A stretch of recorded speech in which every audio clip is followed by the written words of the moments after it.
সুপ্রিয় পঞ্চম শ্রেণীর শিক্ষার্থীবৃন্দ, আশা করি তোমরা ভালো আছো। যে যেখান থেকে আজকের এই ভিডিওটি দেখছো সবাইকে আবারও স্বাগত জানাচ্ছি আমার শেখার ঘরের পক্ষ থেকে। আজকে আমরা তোমাদের 10 নম্বর পৃষ্ঠায় যে ভাগ সম্পর্কিত সমস্যা আছে এগুলো নিয়ে আমরা এখানে 3টি সমস্যা আছে। এই 3টি সমস্যা আমরা আজকে পারবো না, আজকে হচ্ছে আমরা 2টা সমস্যা সমাধান করব, অন্য একদিন আরেকটা সমস্যা সমাধান করব। তো এখন এখানে হচ্ছে প্রথম যে সমস্যাটি দেখো, একটি কোম্পানিতে, আমি একটু বইটাকে এক্সপান্ড করে নিচ্ছি, আশা করি তোমরা দেখতে পাচ্ছ। একটি কোম্পানিতে 225 জন কর্মচারী কাজ করেন। কোম্পানিটির মাসে 95,000 একক, দশক, শতক, হাজার অযুত আর হাজার মিলে হাজারের গড় হয়। তাহলে 9, 10, 5, 95,625 টাকা লাভ হলো। তাইলে কত, মানে 225 জন কর্মচারী ছিল। এখন লাভের টাকা কর্মচারীদের মধ্যে সমানভাবে ভাগ করে দেওয়ার সিদ্ধান্ত হলো। প্রত্যেক কর্মচারী তাহলে কত টাকা পাবে? তো প্রিয় শিক্ষার্থী, এখানে বলছে সমানভাবে ভাগ করে দেওয়ার সিদ্ধান্ত হবে। তাহলে সমানভাবে যদি ভাগ করে দিতে হয় তাহলে আমরা ভাগ করে দিলেই শেষ। আর যদি বলে যে এখান থেকে একজন নিয়ে যাবে কত, তাহলে আমরা একজন নেবে 200, মানে কত টাকা, আমরা এই টোটাল টাকাটাকে আমরা 225 ভাগ করে দিলে 1 ভাগ একজন নিয়ে যাবে, এই তো। তো আমরা এই ভাগটাকে আমরা যদি একটু করার চেষ্টা করি, তো তাহলে আমরা কি করব, এখানে আমরা যেটা লিখব সেটা, এটা নম্বর কত, 1, ঠিক আছে। আচ্ছা, তো এখানে আমরা লিখব মোট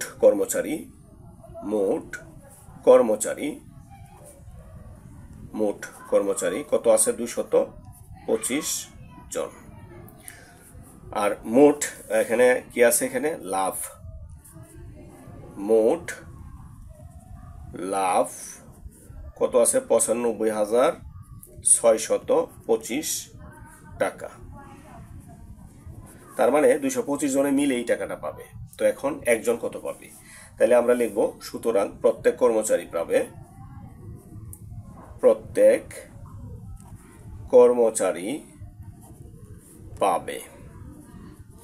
আমরা কি করব, 95,625 আর ভাগ হচ্ছে কত, 225, এত টাকা, ঠিক আছে, এককটা হবে টাকা।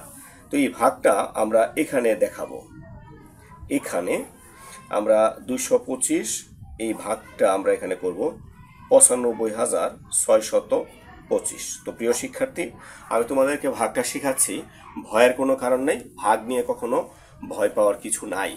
তো ভাগ আমাদের গণিতের মধ্যে মোটামুটি যোগ বিয়োগের পরে সহজের একটা অবস্থান। তো এখানে একটু খেয়াল করবা, এখানে দেখো এখানে কয় অঙ্ক আছে, 1, 2, 3। আমরা 1, 2, 3 এই 3 অঙ্ক নিয়ে আমরা চিন্তা ভাবনা করবো। তো এই 3 অঙ্ক দেখবো এটার চেয়ে বড় কিনা, যদি বড় না হয় আমি আর একটা অঙ্ক বাড়াবো। তো এবার আমরা এখানে যদি দেখি, এখানে 3 অঙ্ক কত আছে, একক, দশক, শতক, 2 শতক, 2, 10, 5, 25। এখানে কত আছে, একক, দশক, শতক, 9 শতক, 5, 10, 6, 56। তার মানে এটার চেয়ে এটা বড়। তো এখন আমরা দেখবো যে এটার মধ্যে কতবার যাবে। তো তুমি একবারে এখানে যে কতগুলো অঙ্ক আছে, 1, 2, 3, 3টে অঙ্ক আছে।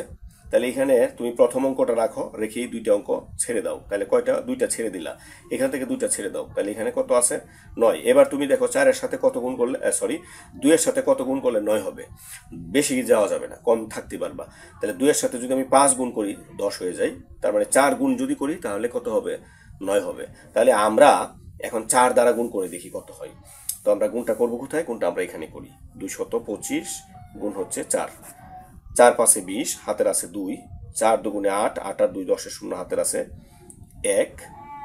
তো হাতের যদি 1 থাকে তাহলে আমাদের হাতের 4 2 8 রেখে 9।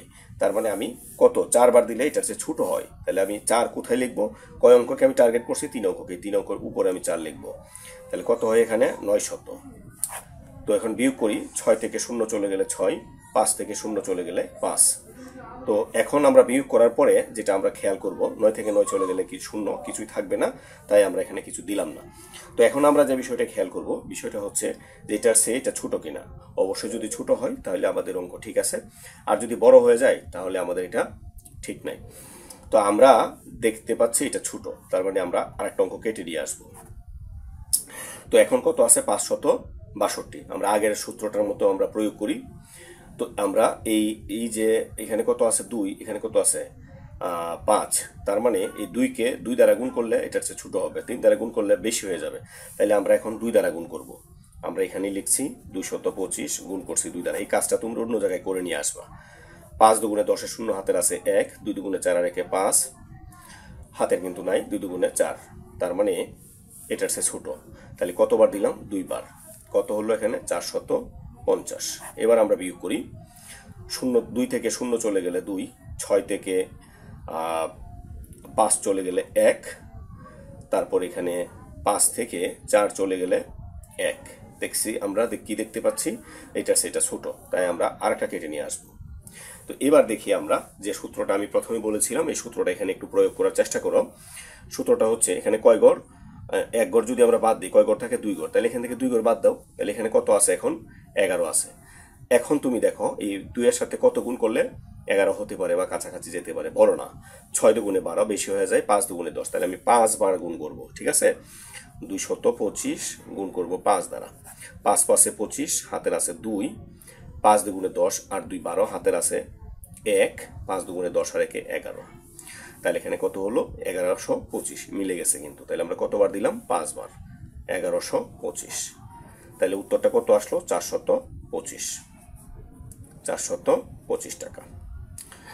তো এটা মোটামুটি হয়ে গেছে। আগামী পর্বটা আমি 2টা সমস্যার সমাধান করব। আজকে এখানে বিদায় নিচ্ছি। ভালো থেকো সবাই, ধন্যবাদ সবাই।